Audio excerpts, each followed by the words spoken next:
Morning. You sleep all day.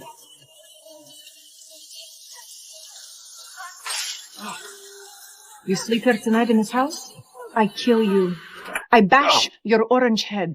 Ты понимаешь? Yeah. I'm Svetlana. Some people say I'm like the moss on the Siberian permafrost, thrown onto the garbage dump in Chicago's South Side. I didn't wither away. I've turned everything around me into my own nourishment. My American story began with a tattooed thug named Harry, who paid to buy me from a brothel with one crude, simple purpose, to make his gay son go straight. I got pregnant quickly, so with Harry's gun to his head, Mickey had to marry me. At the wedding, I clutched flowers playing the eager bride. When I grabbed Mickey's hand on that stage, it wasn't for any damn warmth. It was purely to get this deal done as soon as possible. And just like that, I became a Milkovich in that house where no one spoke my language, reeking of sweat, gunpowder, and despair. I barely spoke. Later, Mickey and I hung a curtain in the alibi's second floor and started selling flesh. My body was my only capital. How much we charge? $50. Girls get 17. 17? Same as Sasha? At least over there we have walls, we have tables. Yeah, and we learned a valuable lesson. Anyone can jerk a cock. I jerk mine, he jerks his. Learn a unique skill or shut the fuck up. Ты такие тупые, я даже не знаю, куда я зашла. No one knows what the fuck you're saying. This fucking married life is nothing but a long, silent monologue. I am carrying his child, yet his heart is always with that ginger kid. I used to think I could numb myself and obey, enduring Mickey in roughness and indifference and silence, until the birth of my son Yevgeny thought when I found my anchor in this chaotic world. I started pressuring Mickey to take responsibility as a provider. Hey, no domestic abuse. Take it outside like everyone else. Come home. Or else. What I didn't expect was that Ian just had to crook his finger, and Mickey would wag his tail like a damn dog and run to him. So I went and dyed my fucking hair red too, just to see if I could mess with him a little bit. But it was all for fucking nothing. So you are a rainbow boy now? Fuck you do to your hair? You wear pink sweaters and stink of man perfume now? That's shitty and pink. What the fuck? You like the penis, yes? Not when there's tits directly above it. You want it up in your poop place? No, I don't. I want you to put it away. Put that fucking thing away, please. Thank you. I finally saw the truth and gave up for good. I resolutely gave up, abandoning this silly game of competing for Mickey. In my world, the rules are simple, feelings are a luxury, and survival is a necessity. As for his dramatic, life-or-death love affair with Ian, I couldn't give less of a shit. The only thing that matters is whether Yevgeny and I can survive this goddamn life. Life in turning points in this godforsaken South District always come hard and fast.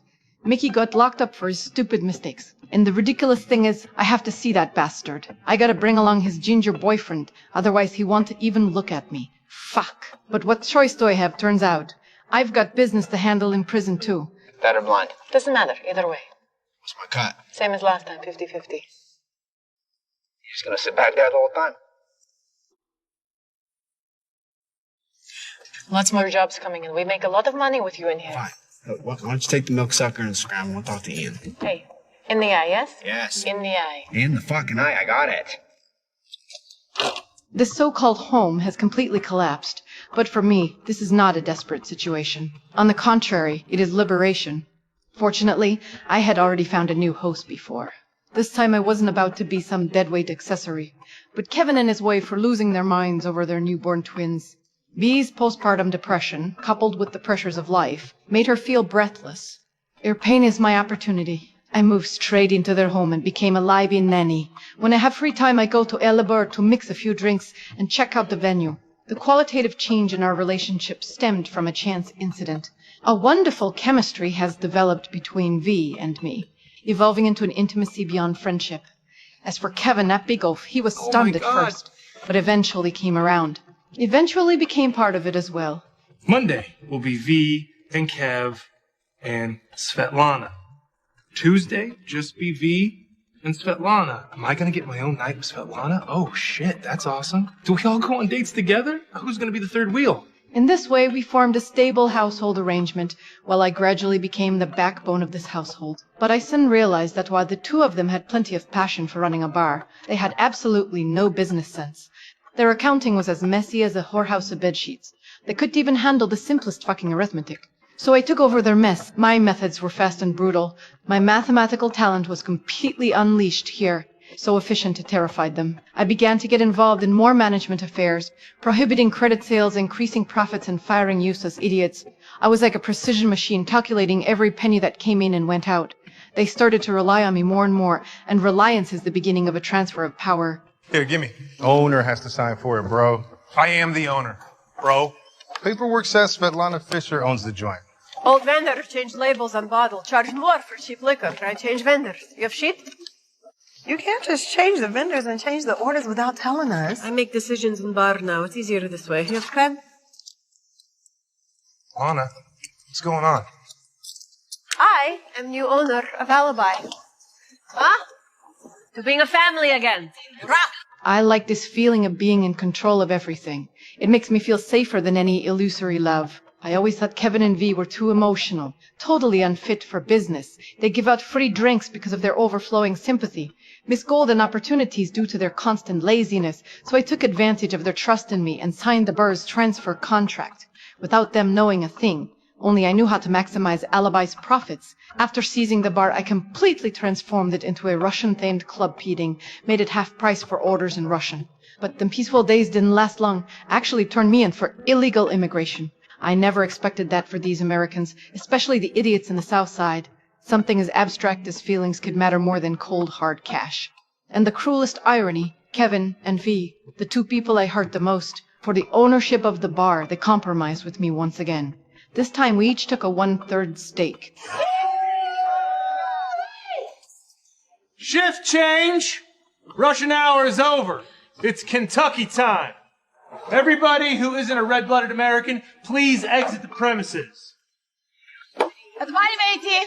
Рейстрату, этот большой идиот заставит вас всех заплатить дважды. Давай. Holy shit. Like 60 Russians just walked out. I gotta figure out how to get my people in here. But this fragile calm was soon torn apart by a bitch who twisted her butt and walked into the A-Lee bar. And her cheap perfume reeked all over the bar. And it was Lilia, my fellow townsman. She was just a cheap whore scraping by under me, with lousy skills and absolutely no redeeming qualities. I kicked her out like trash. Who would have thought this defective goods I discarded back then actually managed to hook a sugar daddy with her bedroom tricks? And today she'd come here specifically to humiliate me. $4,500 for 40 pounds of lube and vagina cleanse. That prepaid. Now you are a ugly bottom feeder. When I watched her get into that luxury car and drive away, the pitiful bit of peace in my heart was completely torn apart. Anger, resentment, jealousy. All the emotions I had suppressed deep inside surged out in an instant. My so-called stable life was fucking worthless in the face of real money. I want to win. I want to win more thoroughly than she did. I started digging up dirt on that old man online. I need to know who my enemies are, where the money is coming from, and what dirty secrets they're hiding. You want to see what I'm doing? I'm looking up fact after fact about rich old fuck who's about to marry a bottom-rate whore who I helped smuggle into this country. She gets to have American dream, live life of beauty and privilege, while I sit here and get shit on by two ex-lovers who still treat me like a prostitute slave, who make me wear a vampire blouse just to strip me of the last bit of dignity that I still have. Kevin and V probably had a pang of conscience. They actually wanted to help me find a good partner to rescue me from this obsession, but their operation was simply disaster. The posts they put on the dating website were so authentic that they bordered on stupidity, portraying me as a woman who was ready to provide companionship services at any time. What would it run if you and I were to take a walk out to my vehicle and you would keep me company for 30 minutes? $900,000.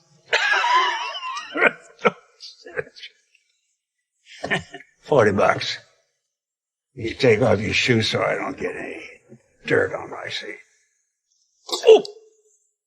However, the men they matched me with were either looking for a prostitute or lecherous old men with filthy mouths. Dealing with them filled me with immense boredom and disgust. My patience was exhausted by repeated failed dates.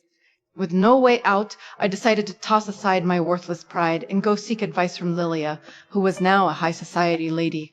Just as expected, that bitch was still the same, showing off her new toys one by one. Just as I was about to walk away, an opportunity fell right into my lap. During the brief moment when Lilia stepped away to answer the phone, her wealthy husband shuffled over, staring at this senile old man who couldn't even recognize his own wife. A bold and vicious plan suddenly sprouted in my mind. With Kevin and V's help, we tied Lilia up. I steal her wedding dress, I take her place at wedding and marry rich old man with sad diaper. You don't think he's gonna notice the difference? He thought I was her. He's weak in the head. Things went smoother than I expected, until an unexpected call threw us off. The Lian mother was also coming to the wedding, and she was no ordinary old woman, but a ruthless survivor from World War II who stayed alive by eating human flesh. Fortunately, Kevin and V were loyal enough to bite the bullet and go to the airport to pick up this cannibal. Faced with this woman with a strong aura, we didn't dare to slack off at all. We directly gave the old lady 7 sleeping pills, which would make an ordinary person fall asleep with just 1. Finally, we dealt with this biggest threat. At this moment, I was wearing a wedding dress that didn't belong to me, about to marry into a wealthy family. Holy shit. You look... Incredible, right? You need to try on your tux. I have to wear a tux? You're giving away the bride. I am? Yeah, I have no father, so you do it. Wow, really? I'm honored. In this life, I only believe in 2 things. Myself and money, but Kevin and V are the only exceptions. They are the light in my abyss, and also the shadow that accompanies me into the abyss. Without them, there would be no me as I am today. From a penniless stranger and a foreign man to an ambitious fortune hunter, every step I've taken has been built on the desires and fears of others. What changes is the scene. What remains unchanged is my hunger. Don't talk to me about feelings. That's a luxury only those born into comfort can afford. I only understand transactions, exchanging my body for freedom, trading my wits for power. You can curse me, despise me, call me a prostitute or a cold-blooded swindler. It doesn't matter. Everything I've done is just to survive, to give my son a better future. I, Svetlana, have finally reached the so-called pinnacle of life. But this is not the end, Lee. Me is a new beginning, because I know that holding on to all of this is far more difficult than attaining it, and I am ready for the next battle.